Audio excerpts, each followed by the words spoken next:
Hora de falar sobre indicações de Hernan Crespo ao São Paulo. Técnico argentino recém-contratado, já passou uma lista de jogadores com quem gostaria de atuar para as 3 funções que o São Paulo busca. São 2 atacantes de lado de campo, um para cada lado, além de um meio-campista. As indicações do Crespo não tiveram nomes revelados, mas dá para dizer que há jogadores da Argentina, que ele conhece há bastante tempo, e também do Oriente Médio, onde o Crespo esteve recentemente. Ele chegou a ser campeão do Al Ain, campeão da Champions Asiática, batendo ao Nasser e ao Hilal, 2 dos clubes mais ricos do mundo. Importante contar que o Crespo já foi avisado também de que não é porque ele indicou esses jogadores que eles serão contratados. A ideia é tentar chegar a um meio termo. São Paulo também sugeriu nomes que tiveram a aprovação do Crespo. As negociações estão acontecendo, nada muito perto de fechar. Estou tentando descobrir nomes e assim que descobrir conto para vocês. Só para completar mais 2 novidades importantes sobre o São Paulo, o Tricolor não busca zagueiro, pelo menos até agora, mesmo com a saída do Hunter Sold. A ideia é que o Ferrarese, que atuava como lateral direito, passe a atuar como zagueiro. Dessa maneira, o São Paulo entende que talvez não exista a necessidade da contratação de um defensor. Sobre a lateral direita, o São Paulo perdeu o Igor Vinícius, negociado com o Santos, e não tem Mike, contundido. Até por isso, muita gente imaginou que o Ângelo, lateral direito de 16 anos de idade, e que já está vendido para o Strasbourg da França, que esse jogador seria promovido ao time principal. Até porque, no contrato de venda com o Strasbourg, há um bônus de 2 milhões de euros quando ele completar 2 minutos em campo pelo São Paulo. Mas o Tricolor não tem planos de subir o Ângelo por agora. A tendência é que o Igor Felisberto, que também veio da base, seja o reserva imediato do Cédric Soares. Hora de falar sobre o São Paulo com boa notícia. Calma, não se trata de uma excelente notícia, você não vai sair soltando o rojão por aí. Mas, nos 2 primeiros meses desse ano, o Tricolor conseguiu reduzir em 3 milhões de reais a sua dívida total. Esse valor equivale a mais ou menos 0,2% de tudo que o São Paulo deve. Você vai lembrar que na virada do ano, o São Paulo havia ultrapassado os 900 milhões de reais de endividamento. Essa queda de 3 milhões de reais representa muito pouco, mas ao menos serve para mostrar que o Tricolor conseguiu estancar a sangria e deixou de fazer com que seus débitos aumentassem. Esse talvez seja o primeiro ponto. Durante o período de janeiro e fevereiro, que costumam ser 2 meses em que os clubes de futebol arrecadam menos, o São Paulo ainda conseguiu um superávit bem pequeno, de 157 mil reais. Só para completar, é importante dizer que o São Paulo nem fez muito alarde em cima de todos esses números, porque considerou todas as reduções bem discretas. A ideia, com a entrada do FDIC, com a associação ao Marinax, é fazer com que o São Paulo consiga reduzir de forma significativa essa dívida superior a 900 milhões de reais. Só para completar, lembrar que o São Paulo estreia ou reestreia Hernan Crespo como seu treinador contra o Flamengo no Maracanã, jogo que deve acontecer entre os dias 12 e 13 de julho. Hora de falar sobre o São Paulo. Você já sabe que o Morumbi é a segunda maior fonte de receita do Tricolor, certo? Contei para vocês alguns dias atrás que na temporada passada foram 170 milhões de reais a partir do estádio. Isso equivale a 25% do faturamento total do Tricolor. Esses 170 milhões são graças a shows, eventos, sócio-torcedor e bilheteria. Pois bem, o São Paulo vai garantir ainda mais dinheiro com o seu estádio em realização de shows depois de um novo acordo com a Live Nation, a responsável por levar os principais shows do mundo para o estádio Tricolor. A partir de agora, além de ganhar uma renda fixa por cada show, o São Paulo terá direito a R$20 por cada ingresso vendido. Isso significa que um show para 80 mil pessoas vai acrescer em mais ou menos 1.600.000 a receita Tricolor. O São Paulo faturava num show grande, com estádio lotado, cerca de 2.900.000 reais. A expectativa é de que a partir de agora, cada show arrecade ou garanta ao São Paulo 4,5 milhões de reais. O Tricolor tem 5 shows garantidos daqui até dezembro.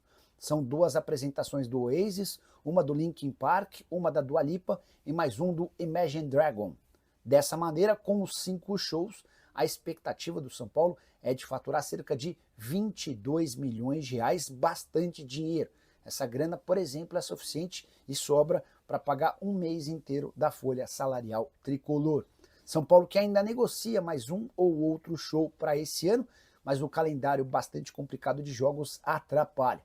Tricolor que tem sido procurado para marcação de shows até 2027. Preciso contar agora sobre as 4 saídas certas do São Paulo.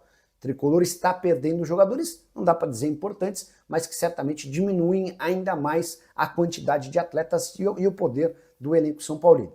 Não ficam no Tricolor Lisiero, Igor Vinícius, Matheus Alves e Juan, cada um com uma circunstância completamente diferente. O Lisiero nem sequer estreou na atual temporada e seu vínculo com o São Paulo se encerra nessa segunda-feira. Não houve a opção do São Paulo pela renovação e o Lisiero vai buscar um outro clube. Igor Vinícius já até treinou no Santos. Vai ter seu contrato rescindido com o São Paulo e vai passar a ter 80% dos direitos econômicos presos ao Peixe. O Tricolor fica com 20% do valor de uma venda futura. Já Matheus Alves foi vendido para o CSKA, da Rússia, por 6 milhões de euros, nem se apresentou com o restante do elenco na última quinta-feira. Sobre o Juan, zagueiro que pertence ao Sassuolo, já havia contado para vocês que o Tricolor decidiu desistir da compra desse atleta, a operação de 27 milhões de reais, por um atleta de 25 anos, que vai precisar passar por cirurgia no joelho. A avaliação é de que o custo-benefício estava para lá de ruim. Dá para imaginar mais saídas no São Paulo? Sim, apenas em caso de propostas grandes, propostas gigantes. São Paulo ainda precisa de pelo menos uma boa venda, mas torce para que essa venda venha de jogadores que já foram do São Paulo e hoje estão no exterior. O Tricolor, com um mecanismo de solidariedade ou com percentuais futuros, pode eventualmente ajudar a compensar o seu problema com o fluxo de caixa. Em relação a reforços, São Paulo busca um zagueiro, 2 pontas e também um meio-campista. Todos precisam chegar sem custos. O Tricolor avalia que não tem capacidade para compra de direitos econômicos. Agora de falar sobre o São Paulo, você sabia que o Tricolor recusou 226 milhões de reais em propostas? Revelação feita pelo próprio presidente do clube, Júlio Casares.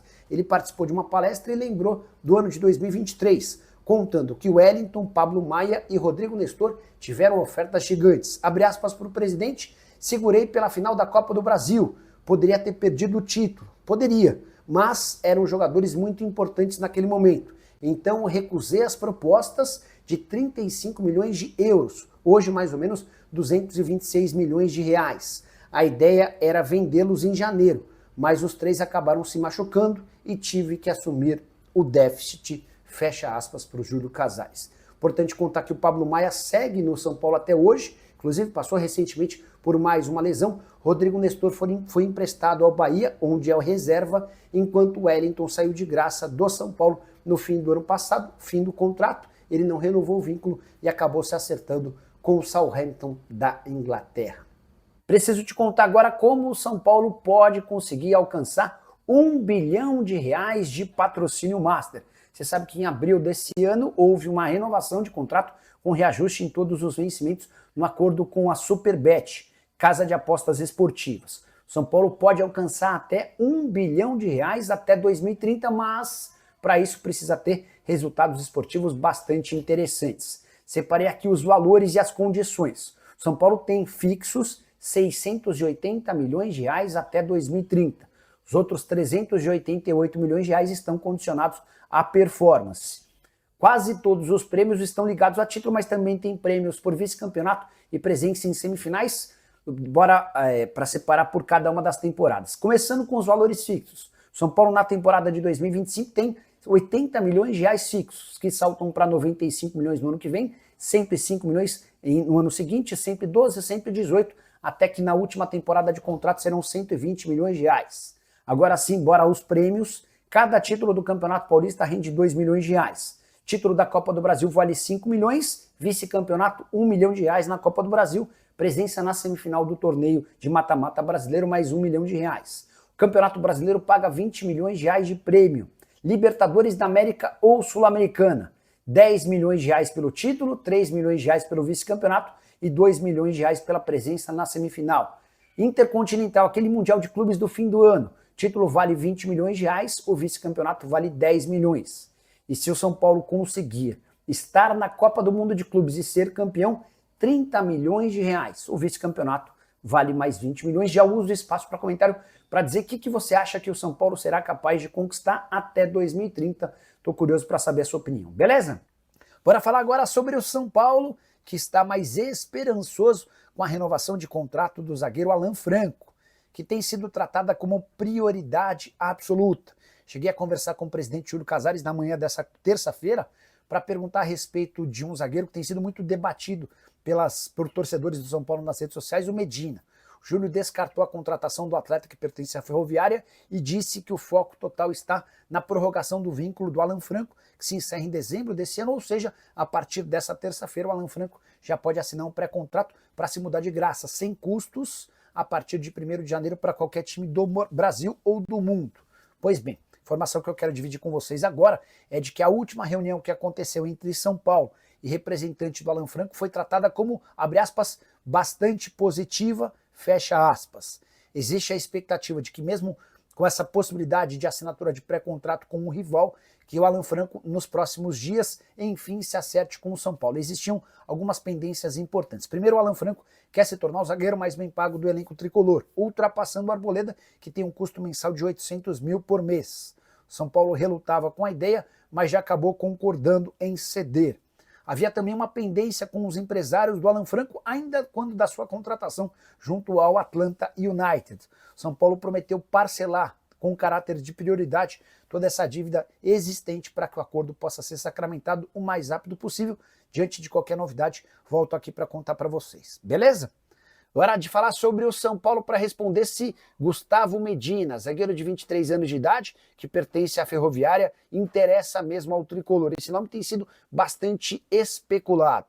A verdade é que ele foi sugerido pelo Juliano Bertolucci coisa de uns 2 meses atrás e passou a ter um pouco mais de força a partir do momento em que o São Paulo não fechou com o Juan. Juan Tressoldi foi devolvido ao Sassuolo, abriu-se na teoria uma vaga para a zaga. O Medina tem 26 jogos na atual temporada e 1 gol, foi formado na base da Ferroviária e já teve emprestado para o Cruzeiro, para o Valladolid e para o Taubaté. Vive seu melhor momento na carreira, é titular absoluto do time que joga a Série B do Campeonato Brasileiro. A boa relação do presidente Júlio Casares com o Bertolucci poderia acabar por facilitar o negócio, mas na manhã dessa terça-feira, antes de gravar o vídeo, consultei uma fonte são paulina que assegurou que não existe negociação e que o Medina não será contratado. O foco, de acordo com essa pessoa, no tricolor hoje é a renovação o mais rápido possível do Alan Franco, de quem vou falar daqui a pouco. Só para completar, São Paulo ainda entende que não há necessidade urgente da contratação de um zagueiro, até porque o Ferrarese, que com o Zubeldia jogava como lateral direito, voltará a atuar na função de zagueiro, o que diminui um pouco o ímpeto e a necessidade de contratação urgente de alguém para a zaga.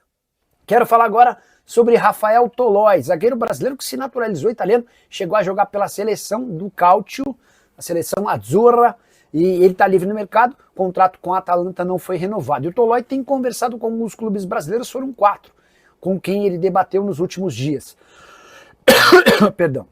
Vasco, Atlético Mineiro, Santos e São Paulo são os principais interessados no jogador, mas já dá para descartar a presença do São Paulo. O tricolor considerou a pedida do atleta bastante alta. O pacote entre salários, direitos de imagem e luvas, próximo de R$1 milhão por mês. A ideia do São Paulo era contratar alguém mais barato do que o Juan Tressoldi, que foi devolvido ao Sassuolo. Tressoldi ganhava na casa dos R$400 mil mensais. Dessa maneira, a conta não fechou para o São Paulo, que saiu da disputa. Já Vasco, Atlético Mineiro e Santos tentam convencer o Tolói a baixar a pedida para essa temporada, ainda que com direito a um reajuste para o próximo ano. Queria saber a sua opinião sobre o Rafael Tolói. Você acha que ele ainda chega para jogar e ser titular em qualquer um desses clubes? Gostaria no seu time do coração? Já usa o espaço para comentário e registra a sua opinião, beleza? Fala pessoal, estamos aí com atualizações importantes do São Paulo. Se inscreva e ative o sininho para receber mais atualizações do Tricolor. Deixe seu like, que é muito importante para o crescimento do canal. Utilize o espaço aqui embaixo para registrar sua opinião. Ficamos por aqui com mais esse giro de notícias. Um abraço e até o próximo vídeo.